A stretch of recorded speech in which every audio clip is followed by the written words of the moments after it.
Okay, so, being a teenager, it's a lot like riding a roller coaster, I guess. It's Yeah. exciting and all, but there are definitely some seriously low points. You've Okay. got exams and friendships, and you're trying to figure out who you are. Yeah. Sometimes it feels like you're juggling flaming torches while riding a unicycle. Uh-huh. I can see that. So today we're taking a deep dive into some information all about stress management, Okay. specifically for teens. Right. And, understanding this stuff, it can really change things for the better. Oh, absolutely. It's not just about surviving the teenage years. Mm-hmm. It's about actually thriving. Yeah, thriving is key. So you often hear people say that stress is like the enemy, Right. but isn't it actually more like a survival mechanism? Yeah.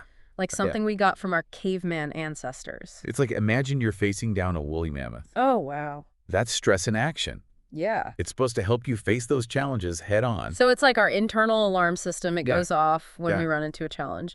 But how does that actually work? Well, What's going on in our brains and bodies when we feel stressed? okay, so think of it like this. Okay. You sense a threat. Okay. Maybe it's a pop quiz or a fight with a friend or a big presentation. Mm-hmm.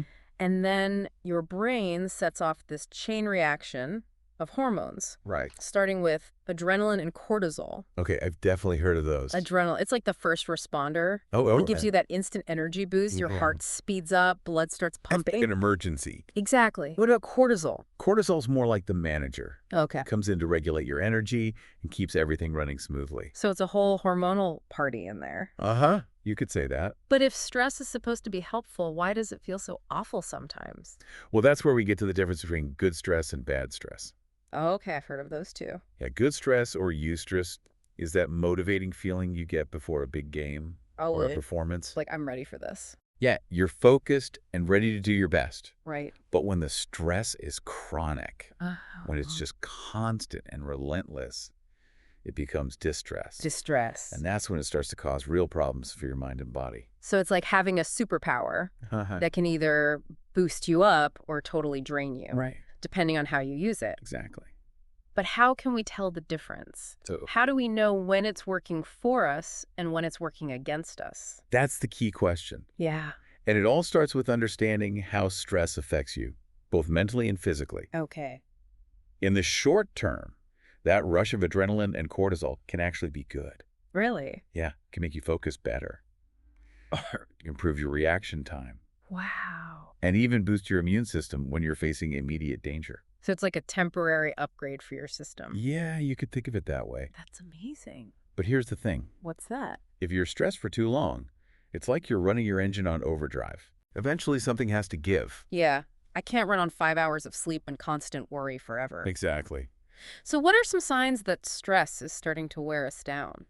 It can be different for everyone, Okay. but there are three main areas where you might notice it. Okay, what it does. Emotional, physical, and behavioral. Got it. Emotionally, you might be more irritable or anxious Mm-hmm. or just overwhelmed. Like when you snap at your parents for no reason, Yeah. or you can't focus for more than a few minutes. Exactly. I've been there. And then there are the physical signs. Okay. Your fight or flight response. Yeah. It's meant to get you ready for action. Right. But if it's always on, it can lead to headaches, Mm. stomach aches, muscle tension, Oh. trouble sleeping, even changes in your appetite. It's like your body is on high alert 24/7. Uh-huh. It's like it's always waiting for that woolly mammoth to attack. Yeah, exactly. And finally, stress can affect your behavior. Oh, really? You might not want to do things you used to enjoy. Or you might procrastinate on your work, Okay. or even start using unhealthy coping mechanisms, Like what?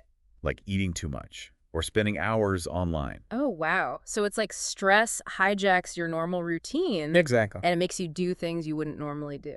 That's right. Wow. So it sounds like recognizing these signs is super important. It really is. Yeah. It's the first step to taking control. And stopping it from taking over your life. Exactly. So our brains are sending these signals and our bodies are reacting in all these ways. Yeah. It's like this whole internal drama unfolding. You could say that. So before we talk about how to manage all of that, Mhm. I think we should check in with ourselves. Yeah, that's a great idea. Have you noticed any of these signs in your own life?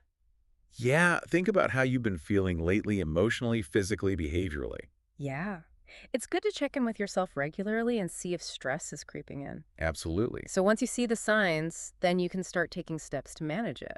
Exactly. Being able to spot those red flags is key. It is. But what happens next? Yeah. How do we actually deal with all this stress? I mean, we can't just tell our brains to chill out, right? Uh-huh. That would be nice. Right. That's where things get really interesting. Okay. And that's what we'll be talking about next. Okay, sounds good. But first, let's recap what we've learned. Okay. Stress is a natural response to challenges. Right. It involves a complex interplay of hormones, Mm-hmm. and it can show up in all sorts of ways, both mentally and physically. So it's not just in our heads. No, it's not. It's actually happening in our bodies. Right. And understanding that is the first step in learning to manage it. Yeah, I agree with that. We'll dive into all the stress-busting strategies after a quick break. Sounds good. We'll be right back. So before we jump into all those strategies for dealing with stress, Right. we were talking about how it's a natural response and how it kicks off all these hormones in our bodies and how it can show up in so many ways, you know? Yeah, it's not just one thing. Emotionally, physically, even in how we behave. Absolutely. It's a lot to take in. It really is. But it's important to remember that stress isn't always a bad thing. That's right. We talked about eustress, right? And that good stress. The kind that gets you motivated and helps you do your best. Exactly. So it's all about finding that sweet spot, you know? Yeah. Learning how to use the power of stress without letting it take over. It's like having a powerful engine. Oh, yeah. You need to learn how to control it. Right. Or it could totally take you for a wild ride. Uh-huh. Exactly. So how do we actually do that? Well, Where do we even start? one of the best ways to manage stress is to understand what your personal stressors are. Oh, okay. So like the specific things that make you feel stressed. Yeah, exactly. It's Huh. like you need to know your enemy before you go into battle. That makes sense. Yeah. So how do we figure out what those are? Sometimes it's as easy as just paying attention to how you feel, Okay. but sometimes you need a little more structure. Okay. That's where journaling comes in. Sure. It can be a really powerful tool for figuring out your triggers Oh, wow. and understanding how stress affects you personally.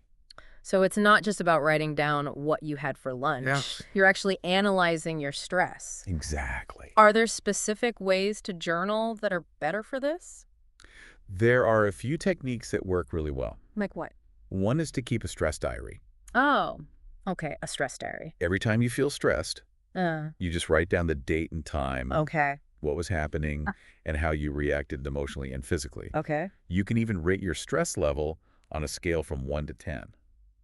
Interesting. And after a while, you'll start to see some patterns. Oh, that's cool. It's like you become a detective for your own stress. Exactly. But once you know Yeah. what your triggers are, what do you do? Well, How do you actually deal with them? time management is really important. Oh, yeah, I've heard that. Think of your brain like a computer. Okay. It has limited RAM. Mm-hmm. If you try to open a million apps at once, Yeah. you know, homework, social media, extracurriculars, family stuff. It's going to crash. Exactly. So you need to prioritize. That's right. It's like closing all those extra apps Okay. and just focusing on what's really important. So it's about learning to say no sometimes. Yeah. And setting realistic goals. Exactly. I know I'm totally guilty of trying to do too much at once. Aha. It's a common trap, Yes. especially for teenagers. Yeah. But learning how to manage your time is a skill that'll help you forever. Absolutely. Yeah. Have you ever heard of the Pomodoro technique? The Pomodoro technique. Yeah. Oh, yeah. It's a great method. What is it exactly? Basically, you work on something for 25 minutes, Okay. then you take a short break, Mm-hmm. and then you repeat. Oh, okay. So it's about breaking things down into smaller chunks. Yeah, it's a great way to stay focused. I like that. I'm going to try that. You should. What about when you're feeling super stressed Yeah. and you just need to chill out like right away? There are some quick fixes. Mindfulness practices like deep breathing can be really effective. Deep breathing. You don't need anything special, just a quiet spot. Mm-hmm. Close your eyes and focus on your breath. Okay. Try breathing in slowly for 4 counts. Okay. Hold it for 4 and breathe out slowly for 4. I've heard that can actually trick your body into thinking you're calm. It's not really a trick. Okay. When you breathe deeply, you're activating your parasympathetic nervous system. That's a mouthful. It's the system that slows down your heart rate and lowers your blood pressure. Oh, It wow. helps you relax. So it's like hitting the pause button on your stress response. Yeah, you could say that. That's pretty cool. Yeah. What about other mindfulness techniques? There's meditation and yoga that Right. can help you relax your mind and body. Mm-hmm. And they're really good at reducing stress. Yeah, I've heard that. You don't have to be a pro or anything. Okay. There are apps and websites with guided meditations for beginners. That's awesome. I love that there are so many options. Me- It's about finding what works for you. Exactly. What about exercise? Oh, exercise is one of the best stress relievers out there. Yeah, I've heard that. It releases endorphins, which make you feel better. Right. And it helps you get rid of all that nervous energy. Okay, You don't have to run a marathon or anything. that's good. Even a short walk, a bike ride, or just dancing around can make a difference. So just getting your body moving can change your mindset. Yeah, it's all about finding healthy ways to use that energy. That makes sense. What about sleep? Oh, sleep is crucial. It is. When you don't sleep enough, your body can't handle stress as well. Oh, wow. Aim for 8 to 10 hours of good sleep every night. 8 to 10. That means having a relaxing bedtime routine. Okay. No screens before bed. Yeah, I've heard that. And make sure your room is cool, dark, and quiet. It's like recharging your batteries. So Exactly. you can face the day feeling refreshed and ready to go. Right. But what about when you're feeling totally overwhelmed? Like it's just too much to handle by yourself. That's when it's so important to reach out for support. Oh, yeah. Talk to someone you trust. Like who? A friend, a family member, a teacher, a school counselor. Okay. Just talking about it can make things feel less overwhelming. That's true. And remember, asking for professional help is a sign of strength, not weakness. Okay. If you're feeling stuck, a therapist or counselor can give you the tools you need. It's like having a mental health coach Yeah. to help you train your brain to deal with stress. Exactly. So we've talked about a lot of things. Yeah, we have. Identifying your stressors, all sorts of strategies for dealing with stress. Right. Like a whole toolbox. It is. But can we actually use stress to our advantage? Absolutely. Can we turn it into something positive? That's what we're going to talk about next. Oh, awesome. But first, let's take a minute to think about all the great strategies we've discussed. Oh, okay. Remember, managing stress is a journey. It is. It's about finding what works for you and making those healthy choices part of your everyday life. That's a great point. Okay, so we've talked about all those practical tips for dealing with stress. Mm-hmm. Journaling, time management, mindfulness exercise, reaching out for support. Right? All great tools. Like a whole toolbox. It is. But before the break, we were starting to talk about something pretty interesting. Oh, yeah. The idea that we can actually use stress to our advantage. That's what I love about this whole conversation. Me too. It's not just about getting by, Right. but actually using stress to help you grow. I'm definitely interested in that. So how do we do that? Well, think about it this way. Oh, Stress is often a sign that you're pushing yourself, okay. that you're stepping outside your comfort zone, Yeah, that you're trying to achieve something that really matters to you. I can see that. Like when you get those butterflies before a big presentation, Yeah. that's your body telling you, this is important. Let's do this. So instead of thinking of it as a weakness, Right. it's actually a sign that we're on the right track. Exactly. And that's where a growth mindset comes in. A growth mindset. It's about believing that you can always learn and improve, Okay. that your abilities aren't fixed. So it's like embracing the challenge. Exactly. When you do that, you open up all these opportunities for growth and resilience. I love that. It's like stress is our personal trainer pushing us to be better. Uh-huh. I like that analogy. But how do we actually build that resilience? It takes practice, for sure. It does. One thing you can try is focusing on the small wins. Small wins. Every time you make it through a tough situation, take a moment to celebrate. Like what kind of situations? Finishing a hard assignment, having a tough conversation, even just getting through a crazy day. So it's like giving ourselves a pat on the back for surviving the little things. Yeah, exactly. And every time you do that, Mhm. you build your confidence. Okay. You prove to yourself that you can handle whatever comes your way. That makes sense. And what about when things don't go as planned? Oh, yeah, that happens too. It does? It's like maybe you don't do as well on a test as you wanted. Ugh. Or you mess up a presentation. Even then, try to see it as a chance to learn and get better. It's like in video games when you learn from your mistakes and come back stronger. Uh-huh. Exactly. Life is full of those level up moments. It is. And a lot of times those moments come from challenges and setbacks, So stress can be the fuel that helps us move forward. as long as you know how to use it.